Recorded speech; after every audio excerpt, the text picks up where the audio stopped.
That's. Oh, we are getting into that season, right? Yeah. Is it already? It's a little early, but Oh. August 1st and well, August 1st and November 1st or 30th, but it's really when Mother Nature says it is. Yeah, right. That's what really, Mother never know what Mother Nature's gonna do these days. No, no, nothing coming that will interfere with that. So we're good. All right. Shall we call this the meeting to order? Um, are we ready? Yeah. Okay.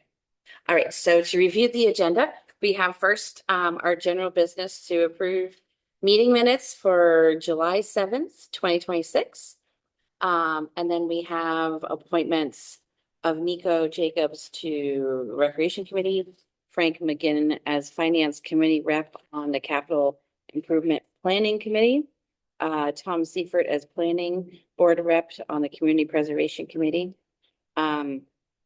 sign letter of support for Three-Town Land Protection earmark in the environmental bond bill, special event permit on the town common for townwide birthday party on October 4th, 2026. Discuss options and next steps for 56 Wendell and H127 must be the lot number, and Wendell Road H26. Sign dry hydrant license agreement with McAvoy Pond LLC. Review and vote on two proposed policies on hybrid public meetings and policy on employee membership and committee voting, and then town administrator report. If anything pop up in the last 48 hours that we need to think or worry about? Do either of you have anything that's popped up in the last 48 hours? Okay. All right. Nothing. So let's start with public comment. So if you're in the room or online in both places, please use your raised hand feature. Amanda. Thank you. Amanda Alex here. I'm disappointed with how the new fire engine purchase was presented at this year's annual town meeting, and I'll tell you why. When I first saw the warrant, I researched the issue to see when it first came up. The first mention of a new fire engine occurred at the November 2025 classification hearing, when the assessor's consultant noted that the town's increased levy capacity could allow it to buy equipment, such as a fire engine, without an override or debt exclusion vote. The purchase was then discussed at the February 18th, 26 CAP planning meeting, where the fire chief said that the 1997 truck was running great, but you never know when an issue might arise. When I asked the chief at ATM how long this purchase had been planned, he said he had submitted CAP planning documents about it to the FinCom for fiscal years 25, 26, and 27. When asked, the FinCom chair agreed with the statement. I asked about the repair estimate for the 1997 truck, and he said it was a verbal quote over the phone. I then asked if the truck had ever been out of service or stopped the department from doing its job. He said no. I filed a public records request for the capital planning documents and received a document dated December 5th, 2025, that indicated that the 1997 engine had, quote unquote, less than 5 years of service life remaining. The 3 fiscal year capital planning documents mentioned at ATM, I was told, do not exist, and there is no 5-year capital plan. I also received a capital planning form submitted by the chief on February 3rd requesting the new truck. I think it was disingenuous of town officials to respond inaccurately to questions posed at town meeting in an effort to sway the vote, which their answers may have done. This purchase was pushed through in a year when the library loan is hitting the tax rate and raising people's tax bills, something the FinCom tried to ameliorate by using reserve funds in certain areas of the fiscal year 27 budget. Notably, the select board agreed at its April 28th meeting that they could not support buying this new truck based on the information available. They noted the lack of a 5-year capital plan and the many pressing needs of the town. One member even spoke against the article as a private citizen at ATM. Soon we'll see another big tax hike when this $1 million truck is financed. I worry that when the next recession hits and values drop, the extra levy capacity will vanish and officials will be forced to use overrides to fund ordinary town expenses. Thank you. Thank you, Amanda. Would you mind, did you have that written? Could you email it to us just for follow-up? There was a lot there. I surely will. Thanks for Thank you. asking. Okay, does anyone else have a public comment? Okay, all right. Let's move on to approve minutes for July 7th, 2026. Do I hear a motion? So moved. Okay. Okay. Were there any edits or things that jumped out at anyone? Looked clear, I don't think so. captured the meeting now, I thought. It was a hard meeting to do minutes for, Mhm. Brennan. Thank you. Yeah, If you're on somewhere there. yeah. Exciting. All right. All those in favor, Stalker eye. Walton, I. make peace and aye. The next one is to approve the several appointments. To first the Nico Jacobs to the Recreation Committee. Over here or someone from the Recreation Committee? No? Right. I hear a motion. You so moved. I'm sorry. Yeah, we Okay. should appoint them. Second that. Okay, all those in favor? Stalker eye. So Neil, excuse me, the next one is Frank McGinn as the Finance Committee representative on capital improvement planning. I see Frank here. So moved. I'll second that. All right, Frank, did you want to give us any comments? And no, okay. You don't have a. You don't. Okay, all right. So all those in favor of appointing Frank for the Finance Committee rep? Stalker eye. Walton, I. Make peace, O'Neill, aye. And the next one is Tom Seifert as the planning board rep on the Community Preservation Committee. Do I hear a motion? So moved. Okay, a second. Okay, Tom, did you want to say anything? Okay. Grateful for planning board. Okay. All right, so all those in favor, Stalker eye. Walton, I. make peace, O'Neill, aye. Next is to sign a letter of support for the three-town land protection earmark and environmental bond bill. Haley, do you want to give us just a little bit of a rundown? Yeah, so I was emailed by the town planner in Belchertown, about he had asked Tewksbury and Pelham select boards to sign a letter of support for this environmental bond bill. So basically, we're trying to go as a regional partnership for some land conservation efforts. And the amount that would be put into the bond bill for Tewksbury would be not less than not less than $410,000 to be used for conservation work. And this is going to be included in the environmental bond bill that also contains parts of the Quabbin equity legislation. Is before the conference committee now. Okay. Do I hear a motion to sign? So our motion is to sign to To sign a support letter. what time to sign a support letter? I'm in favor. I'll move that we sign a support letter. Yeah, I'll second. Jim? Okay. All those in favor, Stalker eye. make peace, O'Neill, aye. Walton.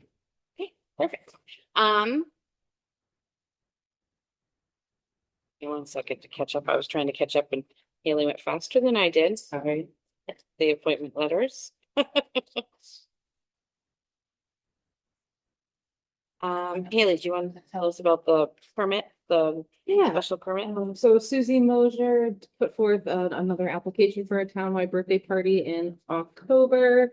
Consistent with the ones that she's done in the past. It's a nice community-wide effort and different departments. Table on the common. You'll see that is before you for Sunday, October 4th. Okay, there's always cake and ice cream. There is, or something of that nature. I move that we support that. And she's gotten everybody, like the fire chief and the police chief and. Yeah. Yeah, they're all. Right. Okay, just want to make sure. Okay, I second, but I have a question, because you talk about invitations, like to the different committees and lead town leads and whatnot. What about how would the communication go to the town itself? Usually what we did last year, that was my first one. I think there was a sign up on the common and we did like a town announce. Right, there might have been some, maybe some like cross promotion at like the library or something. yeah, there was a little bit of all that. Just thinking just to make sure it's adequate I think so. communication in advance. And they did Get the put, they right- did put a sign on the common. Like right now, the sign right there for the barbecue, they did have a sign on the thing and that went up fairly early, I think. Yeah. It was pretty good, yeah. Cool. It was a great question. Thanks for the people who put this together. Yeah. Initiative. And it's something fun. It's something fun. So all those in favor of approving the special permit, event permit, Stalker, aye. Alton, I. make peace and aye.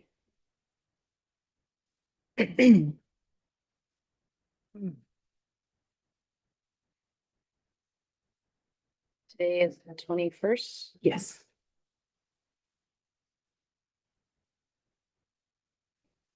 And the next is the, discuss the options and next steps for 56 Wendell H127 and Wendell H26. Yes, so this is really just to put on your radar. There's no expectation that you would do anything with this information at this time. But I received an email from our treasurer that the two properties, Wendell Road,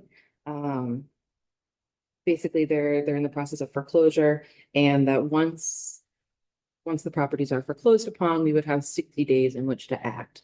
So there's a number of things that we could do during that process. You could sell and retain the property. So this is just to put on your radar that that decision should be coming out fairly soon, and that once it does, we have a short window of time in which to do anything. And so this would be the property that is burnt down and the vacant lot. Let's just check to see which that other was. I knew which one. Yeah, I see. Yeah. Yeah. Yeah. July 29th is when it's when it's the year, that's when the date. And then how does that coincide with our next meeting? That would be, the next meeting would be August 4th. So there would be time to find out the decision from the court and come back here. And obviously you'll have some time and So that matches up okay with our timing, our next meeting time. Yeah, we always can schedule a special meeting too, as with 48 hours and all of that, so. And we've done that with similar situations in the past, if we had to, yeah, for time. Right, And so The people that own the land can in fact get out of this by paying by whatever you said, July Well, 29th. 29th, right? 29th of July. yeah, and I mean, there could also be other extenuating factors that could push the court date out. So it's not, it's just a small number. yeah, Yeah, it may change. but I just, but certainly Ryan and myself wanted the board to be aware that this is coming and that we should be prepared to act when it No, does. that's good to know for sure. Yeah, thanks.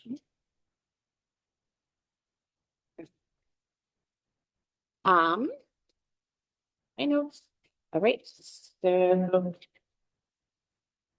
Let's see, sign the dry hydrant license agreement for McAvoy Pond. So our lawyers talked and then their lawyer talked, and then now we have a new draft document before you. This is to allow, for anyone who hasn't followed, this allows our fire department to drop, to use the pond for firefighting, water for firefighting. And something we've had going for a long time. Yeah. So, So we'll have another option. the new, yeah, awesome. It's like a renewal type of a thing then, or what? I think it's the first time it's been like, Maybe like this, there's always been an understanding. Yeah. Okay, Right. This formalizes this is more of a formalization. Yeah. Okay, All Hmm. right, so do I hear a motion to sign the dry hydrant license agreement for McAvoy Pond LLC? You do it. Just one quick question beforehand. Sure. I assume Donna's reviewed this. That's the question. I- Yes. yeah. From what you said. Okay. I move that we sign that license, the agreement there for McAvoy Pond. And, hydrant license agreement. Okay. All those in Second. second, okay, all those in favor? Stalker, aye. Bolton, aye. Make peace O'Neill lie, and I will send this down the line to for signature.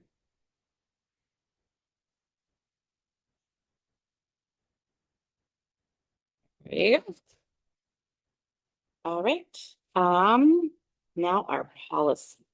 Yeah. Up. So before you or those policies, the first one is on hybrid public meetings, and I do need to make a friendly amendment to my own draft, which is that it should read that if it's not already all virtual. Right, because I don't know that the town necessarily wants to mandate that every meeting be held hybrid. There would, that might be practically difficult. Hybrid or, Hybrid or remote, yeah. yeah, So that was, my brain typed faster than that's fine. Where was that? statement. Okay, let's see. All public meetings. So that first part. Remote, in a remote or hybrid fashion. Yes.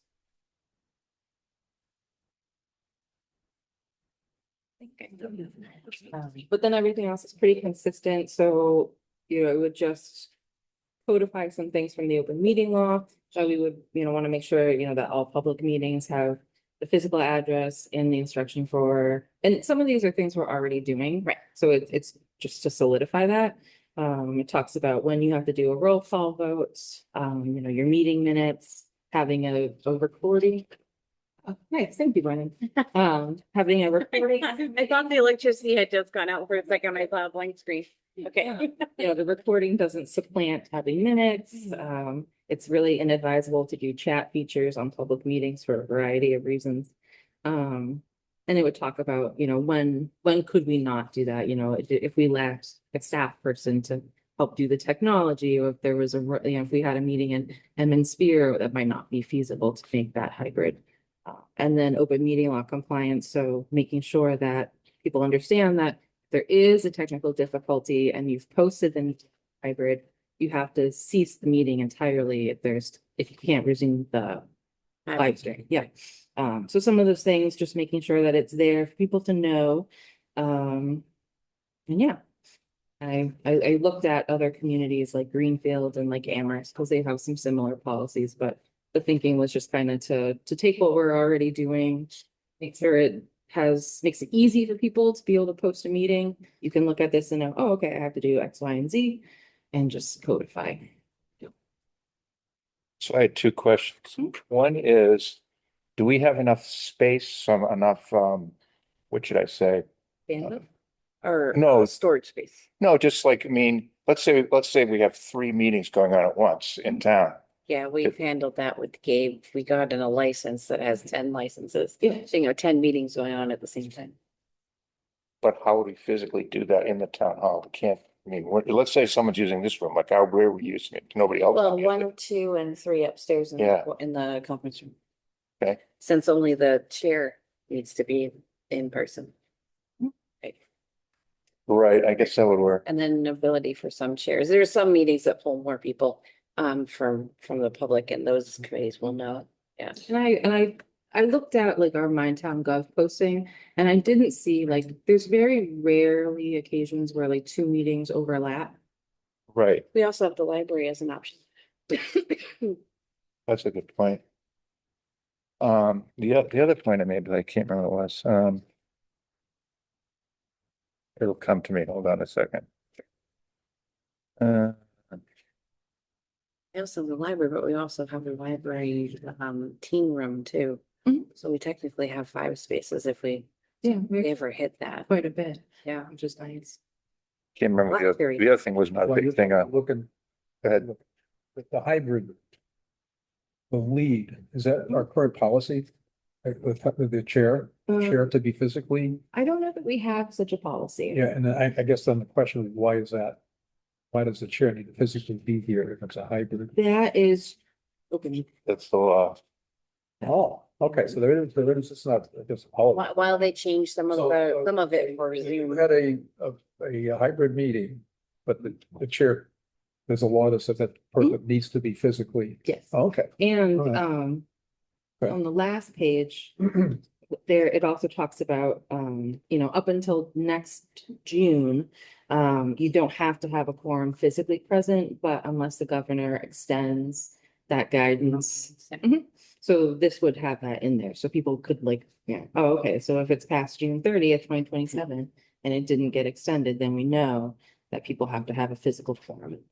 Right, Okay, so prior this, to. right now, we're just following the state. Yeah. State, But Right. there's no like policy. yeah.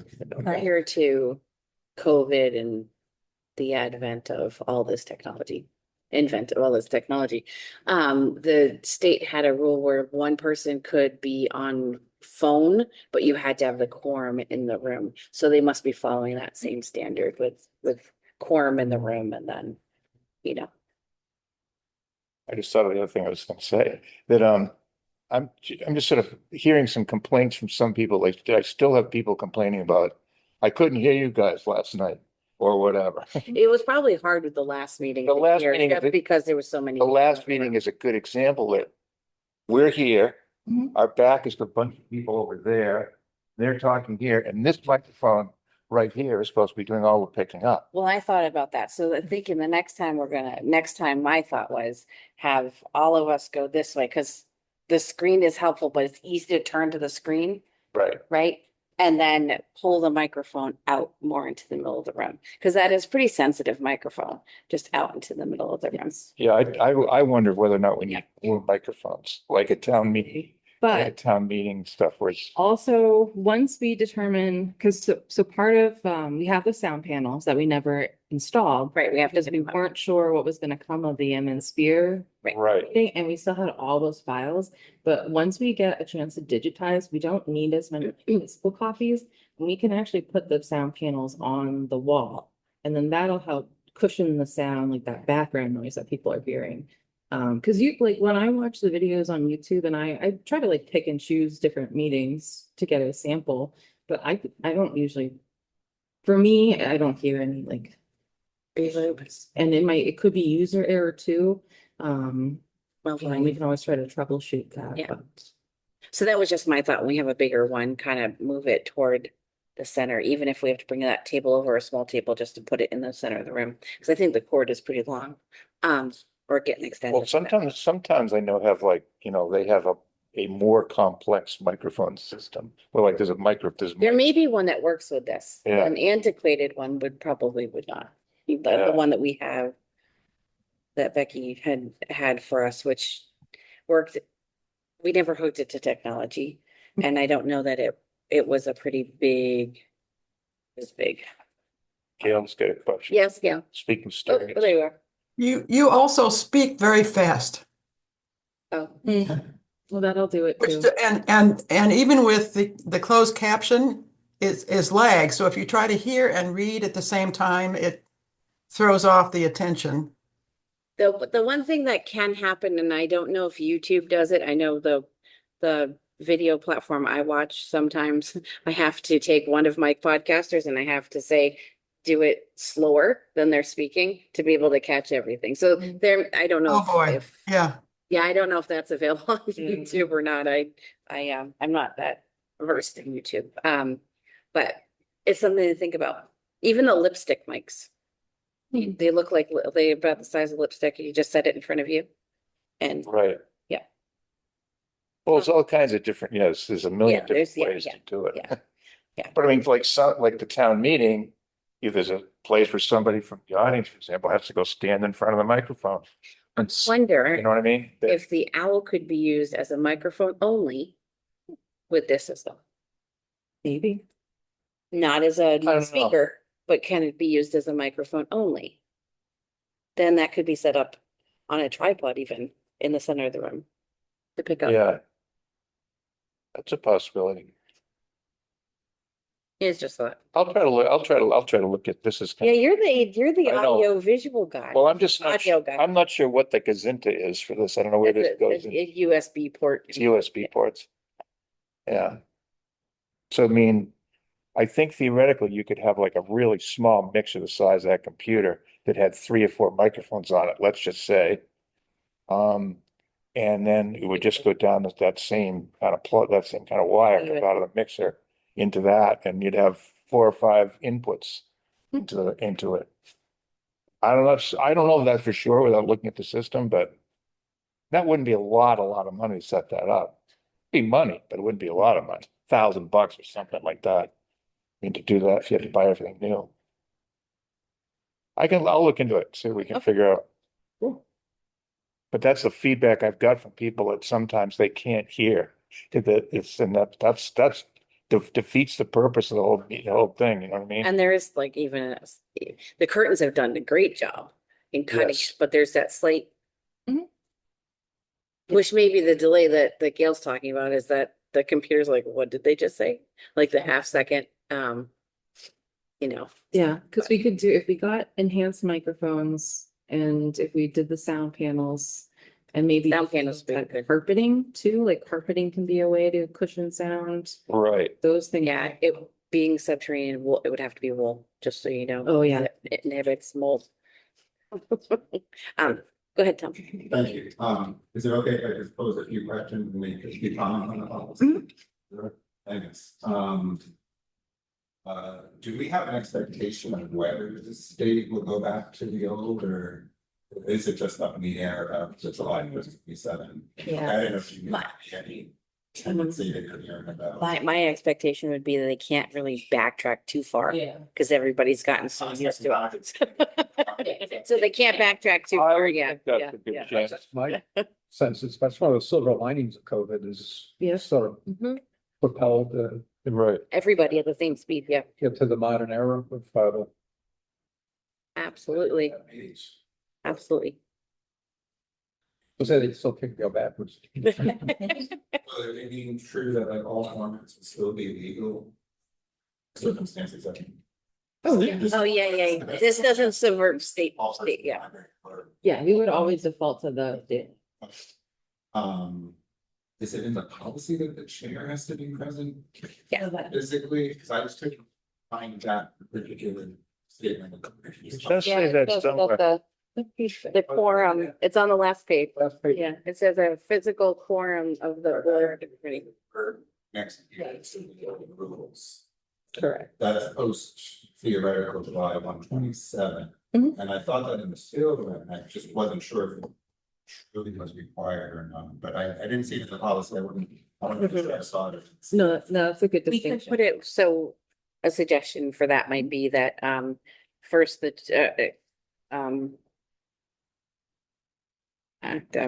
horrible language is gonna come out of, but I think the intent comes. So, you know, currently as of, and maybe put today's date, the chair must be present inside the designated room and then give the date of when they expect that change after this date, physical quorum. And we can always revisit this at that point. Yeah. Okay, that just kind of cleans it up. So you kind of have the warning that it could change. Yeah. Yeah. That kind of, that makes it a little. Yeah, and then just two other things, one was the way the Zoom is displayed here and very audience friendly. And depending on certain meetings like they had in this room, sometimes only the people on camera are displayed. And it can be confusing because you're not sure who else is there. That's how the person has their things set. Yeah, and it seems. So it's, They weren't sure if this controller might be able to. This can, yeah. it can, but if they plug in directly, If it could just be Yeah. honest and maybe communicate, Mhm. I'll do my best to tell. yeah, it's a setting for all or just camera off, Okay. Yeah, right, in Zoom. Yeah, I can see that. we can definitely, But like, not both. So this right here, Yeah, it's whatever. this right here shows the way it is now, it'll show 9 pictures only, right? It can show more than that too. She has the ability to change Yeah. it to more, And the last thing was. up to a certain point. It's not specifically addressed here, and it's come up before, and it was considered a violation once. When, before the meeting starts, there are technical difficulties, Mhm. people change the link. And there were instances where it changed almost like at the minute that the meeting started, so some people were stuck in the dead waiting room. Because that link was no longer being used, because it wasn't functioning for the host. And so then the host quickly changed the link and posted it on the calendar, but it was the same minute or 5 minutes. Yeah. And we also. have- Yeah, that would be, I think that goes with the thing That of would be having a not. different, yeah, don't do that. Schedule it, reschedule the meeting. Yeah, it's fine. Say you might want to incorporate something about if your link is not functioning in 15 minutes or fewer Yeah. before the meeting, it might be most advisable to postpone the meeting. That makes sense. Rather than change the link, because some people will not have the link. Yes. possible. Yeah. But it wasn't exactly the same as waiting 10 minutes or, you know, like, there's a power outage. Oh, that makes sense. And I know like, I was watching a meeting from another town and like they had a meeting, it was set at one location and then they had to change it at the last minute. So somebody had to like physically be there to like direct. Yeah, it's the same thing. So from a tech point of view, it might be good for people to test the link the day before, because you can still start the meeting and then just close it if you're not sure. Right? And we could definitely do like just some really quick one sheet. This is how you manipulate this device. Yeah. Good idea. Thank you, Tom. Yes. I thought the other night, sitting down, this my meeting here, the air intake fan there. We're gonna label the circuit breaker, you can turn that fan off, which will also help. This, when this fan here is on, there's a switch in that room, so you can turn all the fans off it. The background noise will help. Okay, Good. thank you. Very, very appreciated. For anyone who has trouble hearing or easily distracted by white noise. Which has been my case a couple of times. Okay, Just Yes. one more procedural question, but since this impacts a lot of committees, a lot of volunteers, that do a lot of work for this town. Would it be worth getting some feedback, have them look at what we're proposing here and just Yeah. because they're the ones that are gonna have to implement all this, Yeah. too, so they might have some concepts. I'll have- ideas that Yeah. they Thought about. so do you want to send this, I want to say, well, I think chairs, I think all the Yeah, like the finance, chairs. you know, the personnel boards, all these teams that are having. I could probably do like a 5-question survey, like, you know. to have them read it, yes, yeah. What's your comfortability with like tech and like how do you, just to get some background, because I can send them this too, but And what are your problems with the present system? That's you know. that's if there are any. That's the other question I'd ask. Yeah, oh, that's a great way to give them this, have them read over any feedback they might have, but also that survey, Haley, because it might identify the 5 questions or even 10 questions and identify what other people are experiencing, we may not know. No, it's true. So having this might cause, well, this won't cause more problems, but it might cause to identify that some people have problems. So probably good to just do hand in hand. Yeah, right. And then have this on our next agenda to, Yes, Vote. I won't say next, because I don't know how quick I'll hear from people, well, but, next agenda. but yes. Yeah, but some- Future. some A committees- future agenda. Some committees might not be meeting for another month or so. Yeah. Yeah, no, right. that's It's true. kind of, that you're entering the Um, crazy time of year and people it aren't is. around and so forth. all right. So we'll vote on that at when we have more feedback and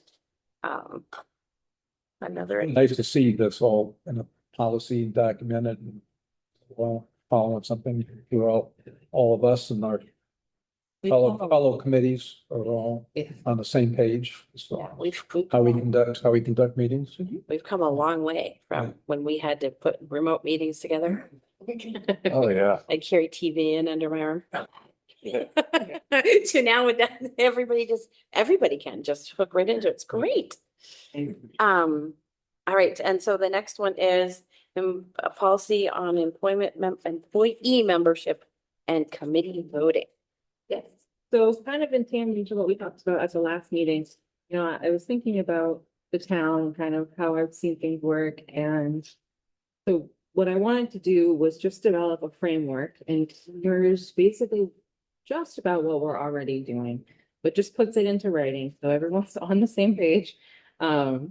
And the way that I kind of look at our current committee structures is I think about it in 3 kind of buckets. So we have this operational bucket, right, where we have something like the emergency management committee, where people are meeting about something that's a day-to-day task about their job. And then we have advisory boards, we have regulatory boards, and so that's really, somebody's offering input on a specific item, they're making proposals.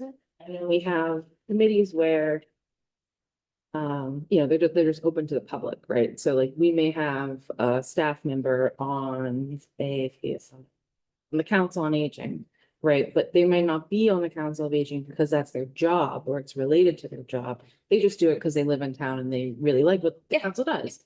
So that's where I thought of these things. And so also in this policy is, talks about independent service. So, special municipal employee designation, when is Definitions. yeah. When is something a conflict? When should something be, when does somebody not need to act on someone and they can just perform their work as normal?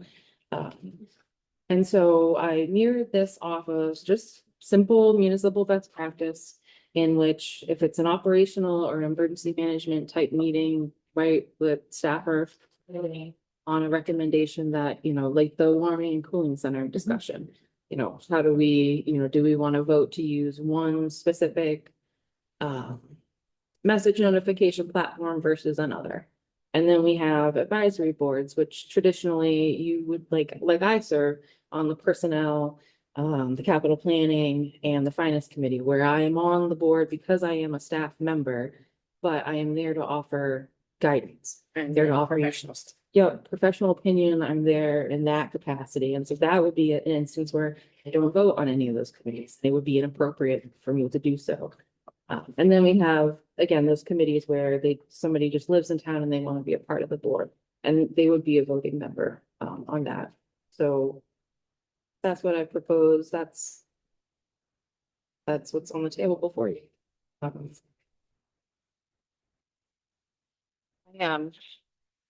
Thank you, Bailey. I appreciate this. I also appreciate adding the independent volunteer piece because I think we have a lot of people that could do that or already do that, so. And we wouldn't want it to be a chase that just because you live in town and you work for the town that you can't be supportive, and then we wouldn't want that. Everyone knows everyone wears a lot of different hats in this town. Yes, the multiples. So I don't have anything. Just a question on, I'm just wondering, would this impact current voting on any currently active committees? No, not that I'm aware of Okay. right now. I looked through and, the ones that jump out, like our collectors on the capital planning committee, that wouldn't necessarily change. What we would ask our staff to do that's not really new, but we would just formalize it, is just have to fill out a document with the town clerk. I am serving on this committee and I also work in this capacity. Yeah, just to the disclosure agreement. Yeah, because she's the tax collector, but But she's not on that committee because she's the tax collector. No, she serves on it. She just serves on it. 'Cause Finds it, okay. Yeah, Yeah. Same with something like community. she only collects the money. She doesn't pay the bills. Mhm. So she Yeah. removes from Yeah, it. there's no. Yeah. Or What category would that be in? The three that would categories? be on the third one, so that would be Third individual and then volunteer Yeah. committee.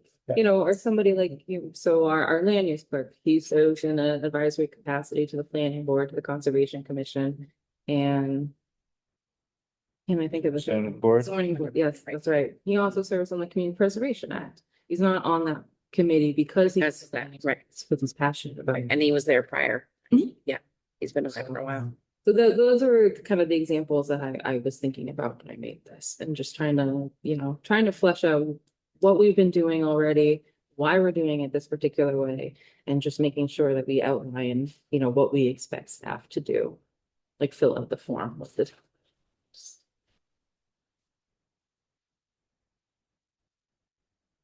Makes sense to me. Thanks. Yes, I'm good, and it looks fine. Did anyone have any edits or anything? Questions? Yeah, I think I support, I think it's good. Just the communication piece, making sure all the committees and anybody involved with this are all aware of. Yeah. This is Yeah. in policy. And now we have a new town clerk, so he can You can take all the letter. There you This might go. be a good one to put in. This one might be a good one to put in when we appoint people. Yeah. That might be a good one to stick in that packet that people get, Yeah, if we decide to vote on it. So what does the select board want to do? Shall we, do I hear a motion? so moved to support this Okay, document. Yes, so moved. do I hear a I second? second that. Okay. All those in favor? Stalker, I. Walton, I. Make use of new one. Yeah, and I think this is in the category of being clear to the municipal. Yeah. Catching. How things are done and how things. Yes. you know, Make sure everybody's on the same page and. Absolutely. Absolutely, Mhm. absolutely. Okay, town administrator report. Got a couple of things on my list. Number one, if folks also tuned into the emergency management meeting, they know that where we could write arrow instead of code red's had a data leak. We decided that we wanted to go home provider. So it's a very similar process, and I think it actually offers more choice because you can select, do I want to get every kind of emergency notification, or do I just want roads, or do I just want pick an example. The school versus the, Yes. you know, do I not have children at school? Do I? There you go. You know, so you can really customize it to what it is that you want. And so I'm working with their technical rep to set the platform up for us. We will be able to migrate some of the data that we didn't lose in the data breach. It was not the full list, but you can basically just upload like an Excel file of emails and it'll do the same function. So what we will need to do, and I'll be working on in the coming weeks, is doing, you know, flyers and a mailer.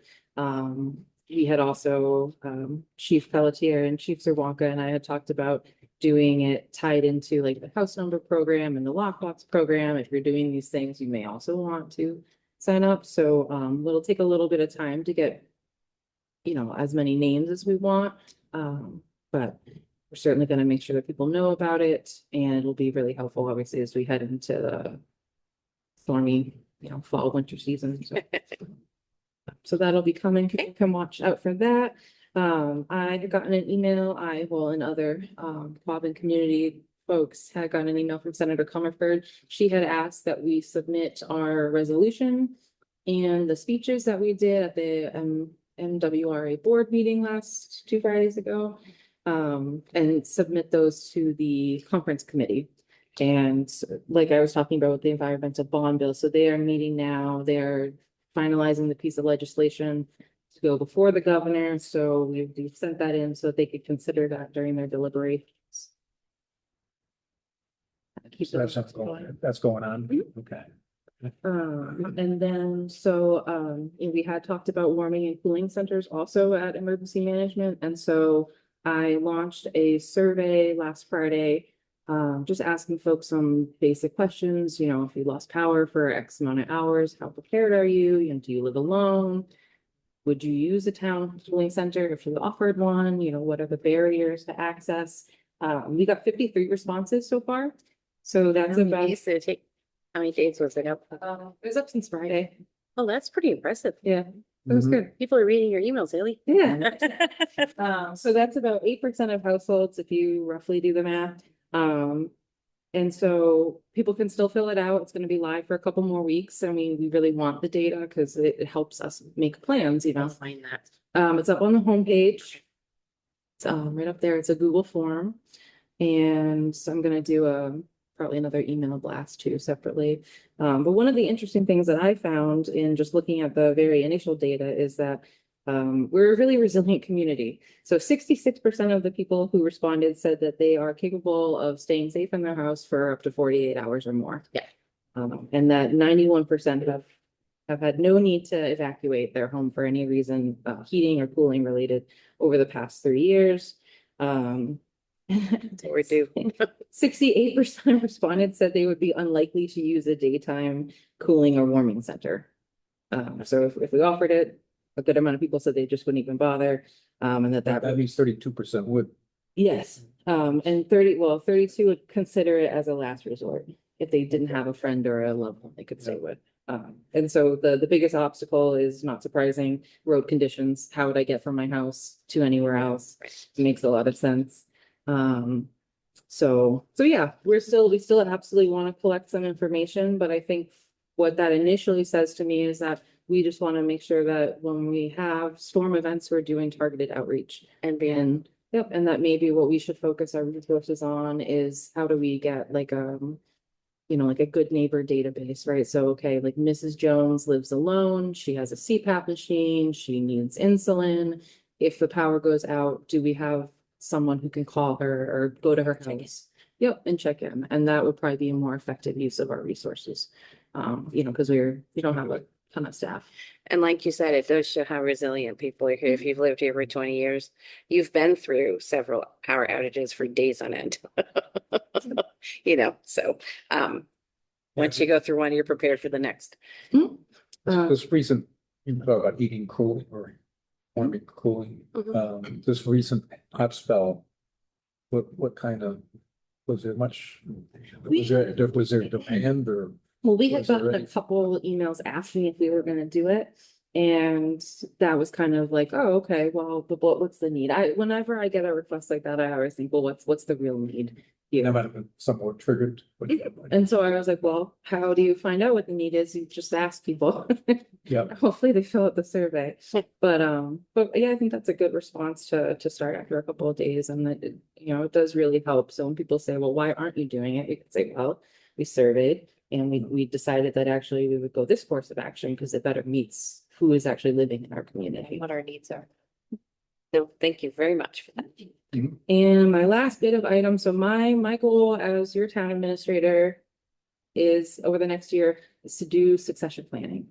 It is become very clear to me in the time that I've been here that we just don't write things down. And so my goal is to start writing things down. So I sent a survey to all the department heads and just asking just basic questions like, what are the top 5 things that you do that no one else can do? How much of that is written down? Where is it written down? How would you teach somebody to do this? Would you mentor someone? Would you just document it? Would you record yourself doing something?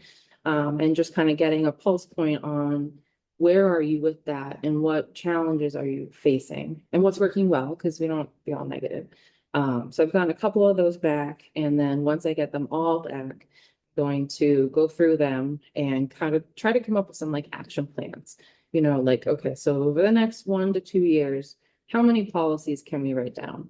If you are the only person in your department who knows how to do payroll, how do we get that written down so that if something happened to you, or maybe Win the lottery. yeah, or you win the lottery.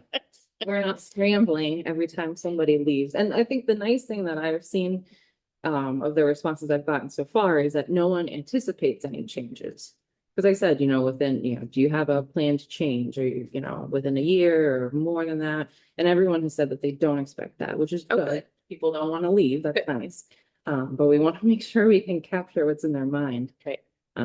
Put that into paper.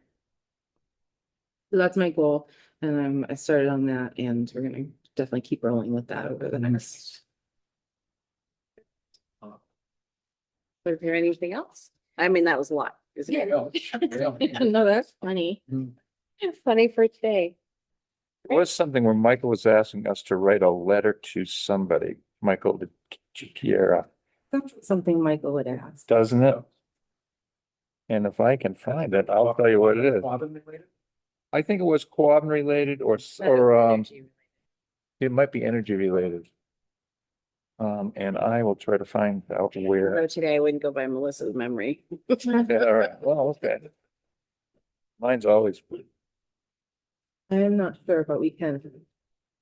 I'll try to find it. Yeah, so you want us to I'll figure it out with Haley. I'll find it. I actually highlighted it somewhere. I know I did. But where I did, I can't tell you. From the last week or so? Just as something that Joe Comerford did, and Michael was saying we should just write a letter thanking her, blah, blah, blah. Oh, yeah, that just sounds familiar. yeah. Wasn't there something about that? Like, That's it, I remember. oh, here it is. Yes. That's correct. That's what it is. I have it right in front of me here. I'll be able to find some, yeah, thank you. Find that in my email. Yeah, he was talking about the clean energy regulations and that went into effect and so forth. And that, Joe Comerford and her staff, chief of staff, did a lot to make it happen. He is suggesting that we write her a letter saying what a wonderful job she did or something. Did they write that letter? Yeah, right.